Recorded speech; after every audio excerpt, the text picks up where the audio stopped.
Okay, what's up? This is just gonna be just a general overlook of the astrology, just a sort of loose, unstructured conversation about what's going on astrologically. I'm mostly doing this for Dan, but anyone else is obviously welcome.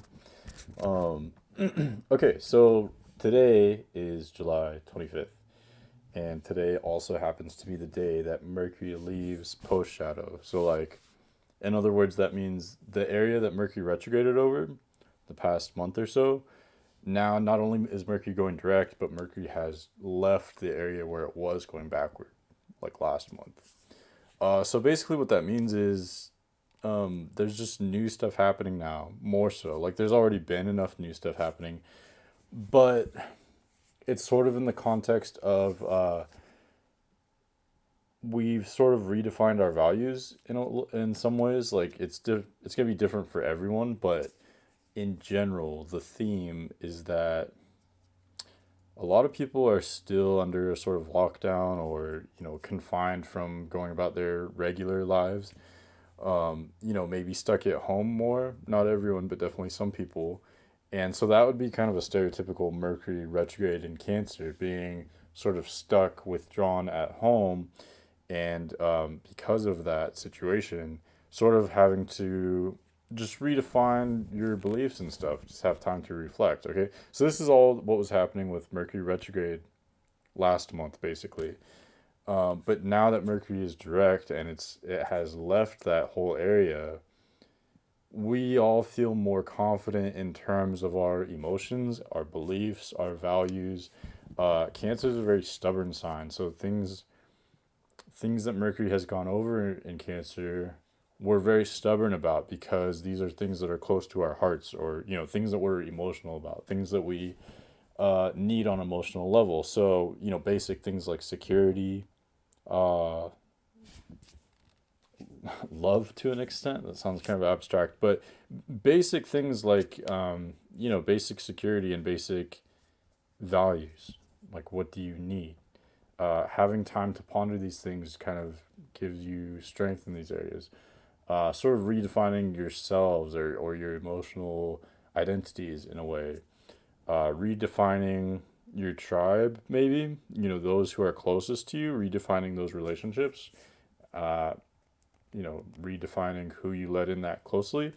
So this is all kind of gone on. We've kind of had this reset emotionally after this Mercury retrograde. But again, Mercury's going direct now. It's not in that area anymore. So new things are happening now. Like, we all feel more confident about whatever our beliefs are, and that allows us to proceed forward in a way. And the day to day details or day to day lives will generally flow more smoothly. Generally. However, I should mention right now the biggest sort of underlying theme, like below everything, is these three big planets. I say big. I know Pluto's technically physically small. Come on, Chip. But these three planets are relatively more outer planets, so they're very much slower. They're bigger in the themes that they represent. They're more abstract. They more apply to us on a societal level. And these three guys have been hanging out basically at the end of Capricorn for most of this year. Saturn is the one exception because it did slip into Aquarius at the beginning of this year. Um, but as we're going through this summer, basically what the gist of it is, the inner planets, the Sun, Mercury, and Venus, are all sort of clashing with these three planets. So you've got the Sun has entered Leo. First day of Leo was last Tuesday, I believe. But Mercury and Venus are pretty far behind the Sun since they retrograded already, as you can see here. Venus is still in Gemini and Mercury is in the kind of the middle of Cancer. But they're gonna eventually catch up to the Sun, and as Mercury and Venus eventually get to Leo, they're gonna be quincunxing these three planets. So a quincunx is a harsh aspect, so they're not in alignment. I mean, basically, even now, Venus has a quincunx from the other side, from this aspect from in Gemini. So it's clashing with these planets, and Mercury is opposing. So, like, any planets that are in Gemini, Cancer, or Leo are going to be sort of at odds with these three planets in Capricorn. Okay, so let me like translate that a little bit. Pretty much these three planets, like I said, they have to do with society, more so, and they're in Capricorn, which also has to do with society. But Capricorn's sort of a restrictive sign. It's one of the more stoic energies. It's more serious. It's more about the past and traditions and doing your duty, working towards the collective, working towards structures, hierarchies, stuff like that. Working for an authority figure would be Capricorn. Authority figures are Capricorn. This sort of top down power dynamic, if that makes sense. So, or the system is very Capricornian. The system of society that helps us in many ways, but also perhaps restricts us. Like laws would be kind of a Capricorn thing. And especially Saturn, since Saturn rules Capricorn, there's a need for justice right now, for true karmic justice. And there's a lot of confusion about what that is exactly, but that's a whole different subject. But anyway, what I'm saying is these are very heavy energies. Like the tone in the background for this entire year, as well as last year, because Saturn and Pluto were pretty much in this area in Capricorn last year as well, for most of last year. Um, but the tone for this year and last year is more serious, more heavy. It's saying, you can't joke around. You gotta be serious. These are serious times. These are even, times of crisis. And so, there's no dicking around, like so to speak. Um, but what's clashing with that, again, I'm gonna come back to this. I'm just explaining it kind of repeatedly, but in different ways to try to make you understand. Um, but the sun in Leo, that's like the middle of summer. That's a fun time. It's supposed to be about hanging out with friends and family, going to parties. Like Leo loves to party. It's just generally a happy energy. Leo's not always just sunshine and rainbows, but generally it's an upbeat sign. But like I said, it's clashing. It's almost opposite. These three planets, Leo and Capricorn, just don't have a lot in common. Capricorn's more serious, Leo's more upbeat, Capricorn's introverted, Leo's extroverted. Capricorn is the beginning of winter, Leo is the middle of summer. Capricorn is cardinal, Leo is fixed. Capricorn is earth, Leo is fire. There's really not much for them to relate to at all. So it's very difficult, if not impossible, to integrate those energies. So, the sun is telling me to have fun and just, enjoy my summer, enjoy my time, have a good time. But these three planets, all year, this year, and last year, are telling me to get serious and, be on a survivalistic mindset, survival mentality. Same with, same but kind of different with Gemini, with Venus and Gemini. That's also a quincunx aspect just from the other side. So Venus and Gemini wants us to just be social, like, and I think this is part of the reason why I'm not going to express my opinion about it. I'm not going to judge it in this video, but I do think there are a lot of people maybe not taking the guidelines so seriously with COVID or with other situations where people want to just goof off and have fun. They want to socialize. Venus and Gemini wants to be social, wants to just enjoy being social, doing new things, go, going to different places around your neighborhood or around your town, seeing different people, doing different things. It's very busy. And then again, like I said, Sun and Leo is a party energy. So these things are totally clashing with the outer planets in Capricorn, which are saying like, hey, the situation is still serious. We have these crisis scenarios that you can't forget about. You need to be serious and hunker down. So there's this disconnect there, if that makes sense. And again, I'm not judging it. I'm not judging whether it's good or bad, but this is just kind of what I see and how I relate it to the astrology. And like I was sort of saying, this is going to be true all summer because, um, well, I guess technically Virgo is summer. So once planets start to get into Virgo later in late August, then they'll start to trine these three planets.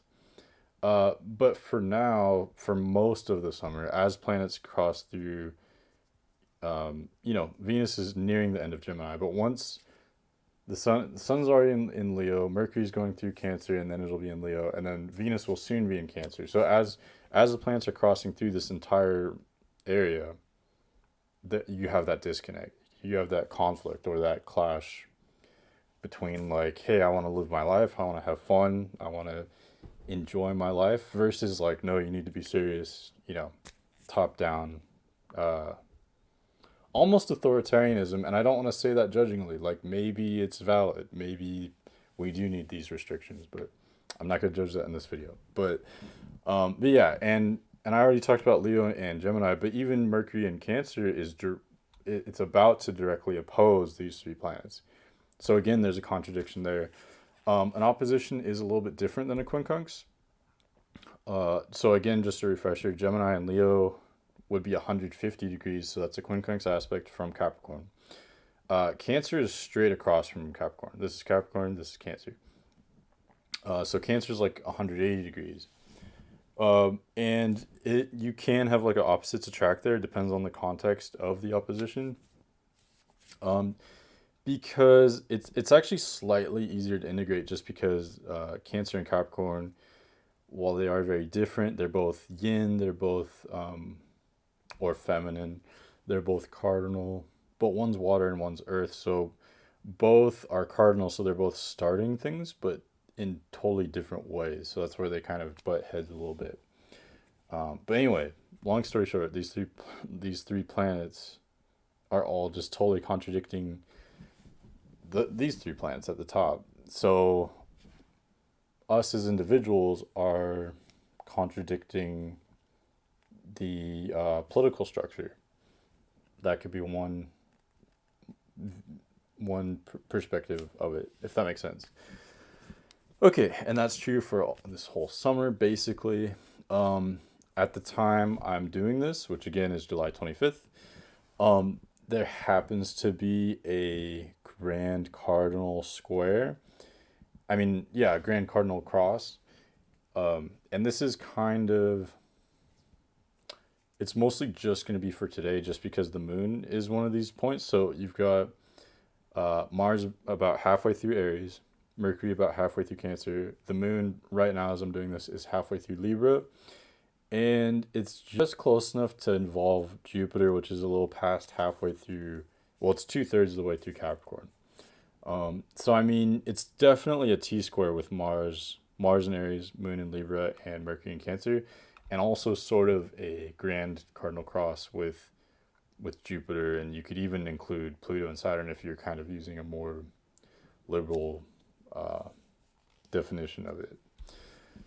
But basically what this means, so it's kind of like I was saying, between Capricorn and Cancer, when you combine multiple signs with the same mode, or in other words, in this example, when you're combining these multiple planets that are all in cardinal signs, they do have that in common where they are all wanting to start things.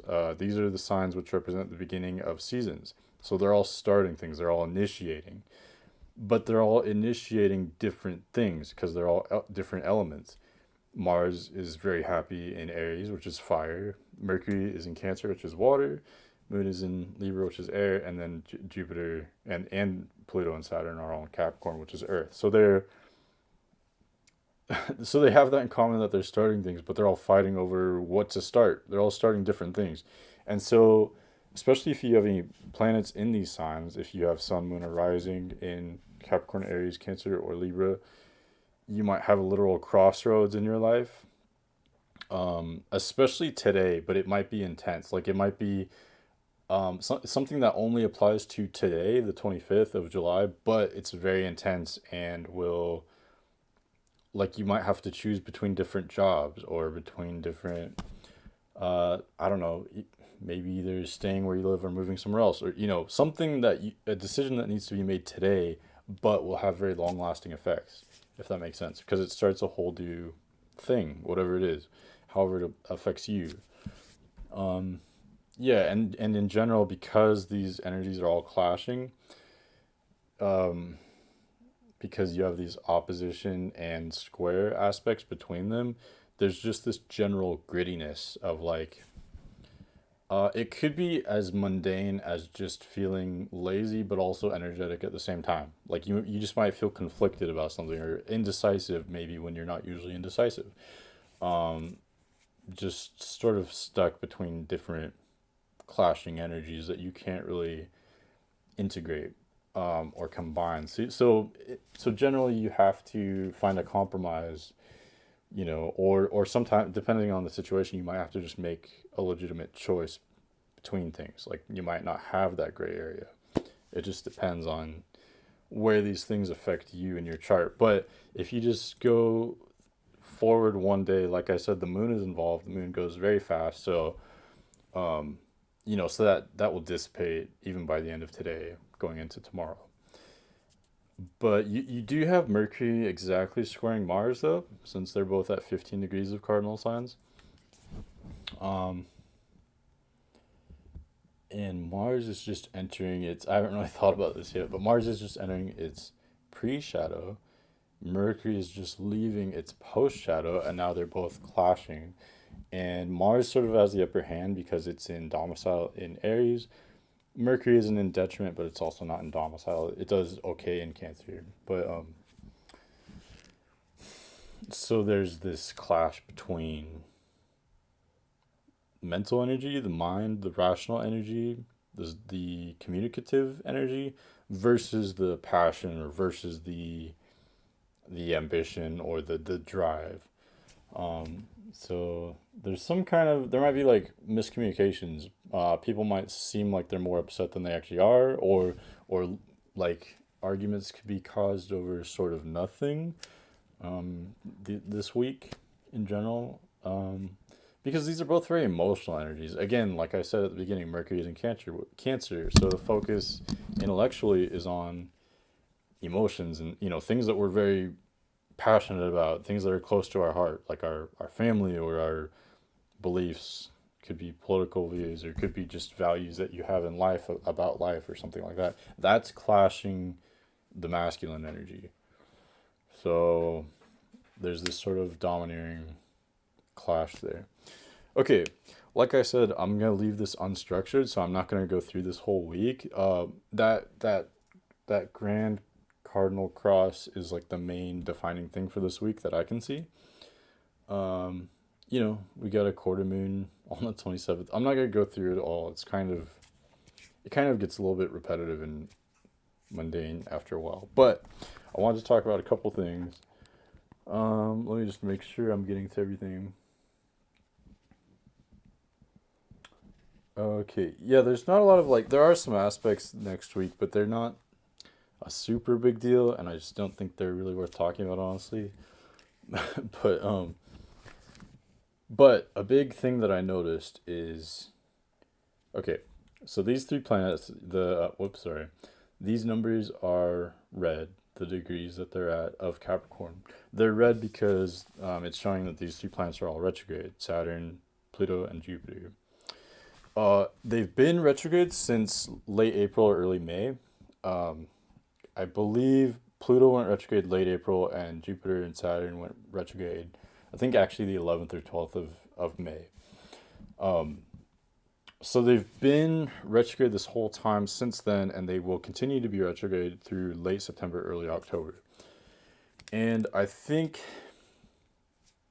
honestly, everything has sort of changed since late April, early May, especially getting to mid and late May. Not only in my personal life, but also in many other people's lives who I've talked to. Even some people that aren't very close to me have said, like, have you noticed that everything has kind of changed since like mid-May? And I think these three planets going retrograde has a lot to do with it because outer planet retrogrades are sort of underrated. They do happen frequently. Like Pluto is retrograde almost half the time, so it's easy not, especially because they're much slower energies. They don't affect us on a day-to-day level so much, so it's easy maybe not to notice them, but they do have some dramatic effects. So, like for instance, they go retrograde late April, early May, and there's been a lot of life changes on a very personal level since mid or late May. I mean, obviously, there is a lot affecting us on a collective level at this time, which I feel like I don't even really need to talk about because we're all aware. but but even just on a personal level, we've all been revamping our living situations and our relationships, our friendships and our work situations, just this kind of basic life stuff has been changing a lot. I think a lot of people have been growing a lot. I think a lot of people have been even waking up to an extent, waking up to truths that they didn't know before, especially since around mid-May, like I said. Um, yeah, and again, it's these three planets going retrograde, and what sort of happened was the first half of the year, Saturn was in Aquarius. So I think from March to, I should have looked that up. We can look it up right now if you'll bear with me. Okay, so here it's retrograde at 0 degrees. So very end of June, Saturn was entering Capricorn. And I believe Saturn entered Aquarius in like January or no, March.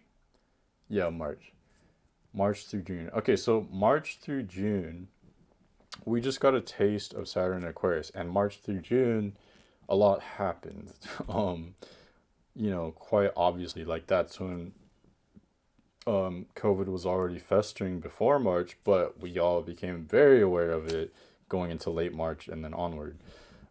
Also, just everything else, the protests, and I don't even want to get into all that, but everything that's gone on, a lot of it started, or at least started affecting us directly March through June, and everything kind of just went crazy in like a very obvious way, like a very direct way. And I think Saturn in Aquarius has a lot to do with this because Saturn is in domicile in both Capricorn and Aquarius, but Aquarius is the yang expression of Saturn. Chip, no. Um, so so in Capricorn, I feel like Saturn, this is technically incorrect to say, but I feel like Saturn's almost more in domicile in Capricorn. I guess the modern astrologers would agree with me on that. But it's just because Saturn in general is more of a restrictive energy. So in Capricorn, Saturn is very at home, and it can be very tough, but it's tough but fair. So a perk that you get from experiencing Saturn in Capricorn is that you experience fairness. Like if you mess up, you're gonna pay for that for sure. But if someone does something bad against you, they're gonna pay for it too. Like just naturally, just with the way that things happen, that's karma. Um, yeah, so that's it's actually very fitting with Saturn and Capricorn. When Saturn gets into Aquarius, depending on what events transpired during the Saturn and Capricorn transit, Aquarius is the next sign, and it's the external manifestation of Saturn and Capricorn in a way. So where everything is like very more cautious or more what's the word, like more thought through or more disciplined in Capricorn, uh the sort of like the reins, I don't know how to say it, the sort of like tight grip that Saturn has in Capricorn gets loosened a lot in Aquarius. So things don't have to be as fair, if that makes sense. And that gives us more freedom to do what we want. But that could be good or bad. That could allow more good stuff to happen, but it could allow more bad stuff to happen. It could allow more things that are just unbalanced in general to happen. And so going back again, like I said, between March and June, we got a taste of Saturn in Aquarius, and I don't know, a lot of it depends on your views maybe, but a lot of good stuff happened, a lot of bad stuff happened, a lot of stuff happened that like changed the world in a really drastic way. Aquarius is a lot more drastic and out in the open than Capricorn. So yeah, that's what we experienced. But then after June, like I said, Saturn retrograded back into Capricorn, where it is now still June, July. And so okay, this is tricky because even though there has still been so much going on, everything seems almost more focused now since June. Like like I said, like we all started waking up and having these life changes in May, but things got a little bit more like focused, or like I said in my past video, like more on one track, especially after the eclipses. in June, I believe. So yeah, so even though between let me think between June and I didn't prepare for this video at all. Between June and yeah, mid December, right, Christmas basically. So basically for the last half of this whole year, Saturn is in Capricorn. So even though it's tricky because I don't want to deny that there's a lot going on in the world because there so is, and that's very obvious. You don't need me to tell you that. But at the same time, it seems almost more focused. Like there is a lot going on, but maybe more of it is behind the scenes, more of it is filtered in a way, or more of it is kind of kept maybe a little bit controlled by different people or compartmentalized in a sense. Whereas from March to June of this year, everything was just crazy. Everything was up in the air, like very punny, but with Saturn and Aquarius. So yeah, things are a little bit more focused, and it's interesting that June through December we're experiencing this as we approach the uh, presidential election in the U.S. And I don't want to get too political, but it's interesting that maybe it's a godsend actually that like things are a little bit more focused and a little bit more fair. There's still a lot going on that maybe isn't worked out yet, that there hasn't been karma. There hasn't been temperance. There hasn't been resolution yet. So I'm not saying everything that's happening right now is fair. I'm just saying it's like slightly subdued, just a little bit, just for this last half of the year. Okay, but I got a little bit sidetracked. So that is relevant. But what I was talking about was Saturn, Jupiter, and Pluto, which have sort of defined this whole year with COVID and everything, with the restrictions. They've all been retrograde since late May, so we're sort of turning in a different direction especially from July going into this fall. And this next part isn't so astrological, it's more just psychic or intuitive, but it's been the feeling not only of myself, but of many others, that something is coming. And I can relate it to the astrology actually, but we haven't experienced everything yet that 2020 is going to bring us. There's definitely more to come. And actually, so this is a good chart for that. Well, okay, let me not give it ahead of myself. First, I should talk about.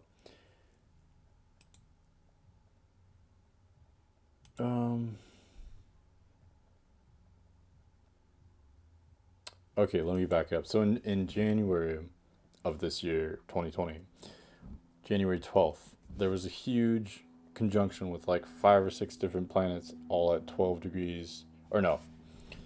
Let me just January 12th. Okay, boom.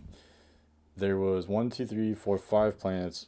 Well, 4 planets at 22 or 23 degrees Capricorn, and then plus Jupiter is behind at 9 degrees Capricorn. So there's this huge conjunction there. Plus the south node is at 8 degrees conjunct Jupiter with an orb of 1 degree. But basically, you had this conjunction there, and I think this is right in the middle of when COVID was sort of being birthed into the world. I know the first cases may have been much before that, but this is sort of when I associate COVID directly with this conjunction, because this conjunctions start something new. They start chapters. They start eras. They birth something new into the world, and unfortunately, I don't want to criticize Capricorn. If you have a Capricorn sun, you're probably an amazing person. This has nothing to do with you, but right now Capricorn sort of represents our old way of governing or our old society and some of the darker sides of that society or of that power structure of the top-down authoritarianism and the bureaucracy, the cabal, a lot of this stuff which I'll get flagged on YouTube if I talk about too much. But So there's a sort of, I don't want to say evil because that's a little bit simplistic, but there's this darkness that was released into the world, I think, that really got going January 12th with this conjunction.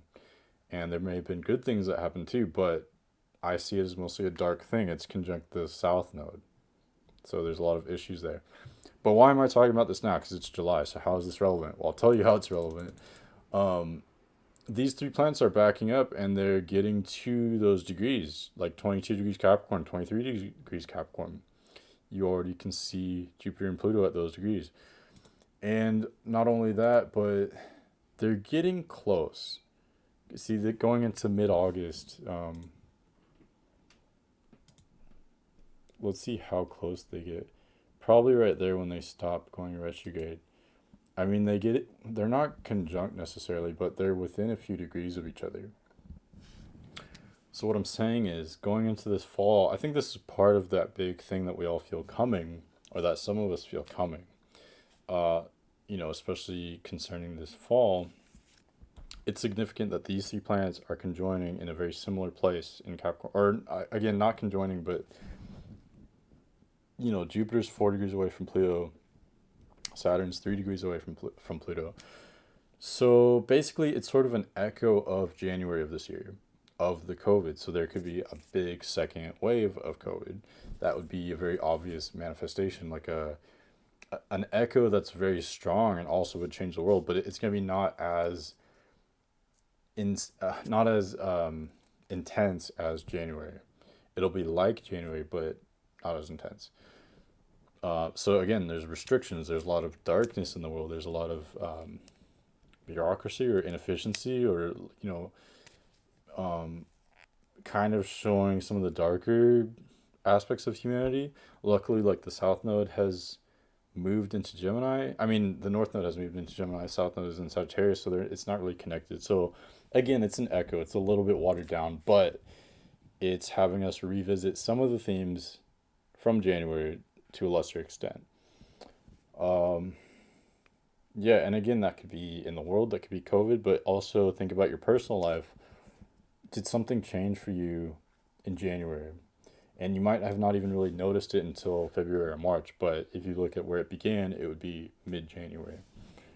Did something change in your life? Because whatever that is that happened around that time, you're going to experience an echo or a second wave of it this fall. Early October, even late September, mid October. These plants are slow, like I said, and the closest they'll get is when they're all retrograding basically at the same time, and the closest they get is when they stop going retrograde and they are stationary for a minute, like right around early October in this chart. So because of that, it's very gradual. So that's why I kind of say, September, October, in general, we're going to experience the second wave of the restrictions, the darkness in a way, maybe the disease, but it could be other things too. Okay. Yeah. So this is serious. I mean, most of this year is very heavy. It's very Capricornian, and again, Capricorns are great people. It's not. This is a different context. It has a different meaning. Capricorn themes are good, but they're some of the more difficult themes to work with. So yeah, that's this year. But that's not the end of the story. So one last thing I want to talk about before I go is things are going to change a lot. This year has two. If I had to just pick two days this year that are crazy, like the days that stand out to me the most, that change everything, that make history, are that would be January 12th, 2020, and basically Christmas 2020. And if you don't celebrate Christmas, like it's just December 24th, 25th. So don't be offended. But yeah, okay. So let me show you what I'm talking about. Let's go to that date. So like I said, early October, or September, October, basically all fall. You've got Saturn, Jupiter, and Pluto retrograding, and then stopping retrograde, staying stationary, and then going forward, and they're all pretty close toward the end of Capricorn. And then like I said, around Christmas, I think actually, looking at the winter solstice, or no, okay, before the winter solstice. It's been a while since I've looked at this, but Okay, you've got December 17th, Saturn enters Aquarius, and this is like the final time. It's already entered Aquarius, like I said earlier, but now it's going to stay in Aquarius. It's not going to come back to Capricorn for another, 28 years or something like that. So it's finally going forward into Aquarius. 2 days later, December 19th, you've got Jupiter going into Aquarius, and they conjoin December 21st. So it's like boom, boom, boom. December 17th, Saturn in Aquarius. December 19th, Jupiter in Aquarius. December 21st, Jupiter and Saturn conjunct. So really, so I guess I misspoke. It's not Christmas, but December 21st, which is also the winter solstice again. So that's a huge deal. The sun has just entered Capricorn right here, and it's conjunct Mercury, which is kind of a side note, but it adds to the mix. But yeah, solstices are a big deal. They're reset points. They start things. Also, like I said earlier, conjunctions start things. So you've got Jupiter and Saturn conjunct. That's called a great, the great conjunction or the grand conjunction, and they sort of reset history. We've already been experiencing a lot of the themes of Jupiter conjunct Saturn this whole year, and those being there's usually a pandemic with those. Every 20 years this happens. There's a pandemic. There's a lot of protests usually. The year 2000 was a more mild one, but if you go back in history, it's pretty easy to see. In 1980, you've got AIDS coming out for the first AIDS cases reported in America at least. The year exactly 1980. You've got the bird flu right around 1920 that was climaxing, and then there's other smaller ones in 1940 and 1960. There's a cholera outbreak. But you tend to get these pandemics every 20 years, and also these really intense protests where a lot of times martial law is declared, civil emergencies and stuff. If you go back in history, every 20 years, this tends to happen. And yeah, there's this potential with the Jupiter Saturn conjunction for humanity for these planets both control society. So there's this potential there for society or for humanity to reinvent itself and for society to become extremely efficient. Like a lot of times I've noticed in American politics, you'll have a lot of Democrat policies and a lot of Republican policies all being passed at the same time during a Jupiter Saturn conjunction year. Like, for example, in 1960, I'm not going to get super into this, but 1960 is a good example because JFK, even though he was Democrat, he also cut military spending, or no, he increased military spending, and but also had all these new social policies, new welfare and healthcare stuff like that. So increasing spending on sort of typically Democrat arenas, but also increasing military spending, which would be traditionally more Republican, and other stuff like that. I'm not gonna get into it a lot right now, but the Jupiter Saturn conjunctions are reset points and opportunities for humanity to reinvent itself and become more resilient, much stronger, much more efficient as a society. But there's also tension there, and any problems that have already been there can erupt at that time. There, like I said, there could be huge protests. There can also be pandemics, which is kind of weird. So there's this intensity on both both the good and the bad, if you want to see it that way. Um, but the bottom line to me is that, like I said, Capricorn more represents the old way of living, the old world, the old power structure. Aquarius represents the new age that we're going to go into. Aquarius represents the future, where Capricorn is more the past too, and we're moving from a lot of Capricornian transits to very Aquarian transits this year. And again, like I said, January 12th was a huge Capricorn astrological event. December 21st is a huge Aquarian astrological event. So you have an opportunity to get what you want this year, especially as we approach December 21st. You have an opportunity to reinvent your life, and we all do as individuals, and we all do as a collective as well. We all have the opportunity to use law of attraction because it's very heightened, or whatever you want to call it. If you use prayer, or if you use positive thinking, if you just think about what you want and envision it, you're very likely to get it this year. more so than other times because we have this window of an opportunity. And I don't want to get all conspiratorial on you, but I think that's the reason why a lot of this darkness has promulgated, I don't even know if that's the right word, has been brought into this world at this time to inhibit us from experiencing this light that's available. Um, and okay, and I keep saying, but the bottom line is December 21st, everything is going to change all over again. And again, it's a conjunction, so you might not experience it that day, but especially going into the weeks after December 21st, everything will change. And we're going to get a huge glimpse of the new world that we're about to step into. And depending on what timeline you're on, it's going to either get worse or better. And I know that's a very vague prediction. It's not even really a prediction, but it's significant. I know for myself, I firmly believe that I am on a positive timeline where people are invested in the flowering of consciousness and we all become more aware and where the goodness prevails.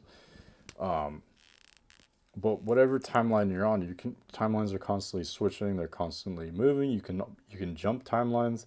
That's why I don't that's why it's very difficult to predict the future. And there are many different futures. But basically, you're going to get a huge glimpse of your long distance future at the very end of this year. Okay, I just talked a lot. I think that's a good time to end this. Yeah, I'll definitely talk more about these things as we get into, later this summer, going into fall, going into winter of this year. But yeah, I just wanted to touch base, just cover all these things. Some things just happening this week, some things more applying to this whole year. But just wanted to check in. So I hope that is insightful. Let me know if there's any specific topics you want me to cover at all. There's a whole range of things I could do, but yeah, okay, thanks for watching, and I'll see you later.